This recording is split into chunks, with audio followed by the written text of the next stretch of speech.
sont venus maintenant passer une semaine pour la deuxième semaine de Pâques. Et on a commencé à faire une création collective sur la base de Roméo et Juliette. Un an sur deux, je travaille sur un classique.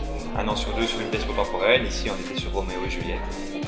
On s'est dit que c'est la première fois qu'on ne passe pas sur un texte classique, mais qu'au contraire, on fait vraiment une exploration. Et donc, on a découpé les scènes. Ça, on a fait ça avant. On a commencé à réfléchir sur les personnages, quelle était leur psyché. Et pendant cette semaine de Pâques, on a vraiment essayé de trouver les bons déplacements, la bonne ambiance, le bon sens qu'on voulait donner à chaque moment. Alors, on a fait aussi une inversion de sexe. Pour deux raisons. Une raison pratique, c'est qu'il y avait beaucoup de filles pour de garçons. Mais ça, c'était pas le sens. Le but, c'était de se dire aussi, pour en faire une pièce moderne, c'était un peu de se dire, c'est quand même un peu machiste, Roméo et Juliette, dû au contexte, dû à l'époque.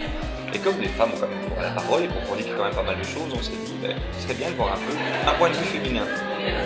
Et donc, on a eu pas mal de choses qui bloquaient, on s'est dit, mais non, une femme ne peut pas dire ça, une femme ne peut pas être aussi violente, une femme ne peut pas avoir recours à la force, de cette façon-là en tout cas. Elle a son style, la femme. Mais c'est dans le cadre d'un atelier, mais c'est plus qu'un atelier. Parce que justement, on a cette semaine-là qui change tout. On a une rencontre aussi de deux types d'étudiants, des étudiants de Saint-Charles, des étudiants d'Athénée, qui se rencontrent. Et ça donnait pas mal de clivage à la base. Ici, on a quand même les montées et les calculés, donc on a arrivé à ça aussi. On est parti aussi sur. On a des étudiants qui, lors de débats, se sont affirmés très athées, d'autres qui étaient croyants. Et donc on a eu des confrontations d'idées. Réellement, c'est ça mon but aussi d'animateurs sociaux, c'est de confronter leurs idées.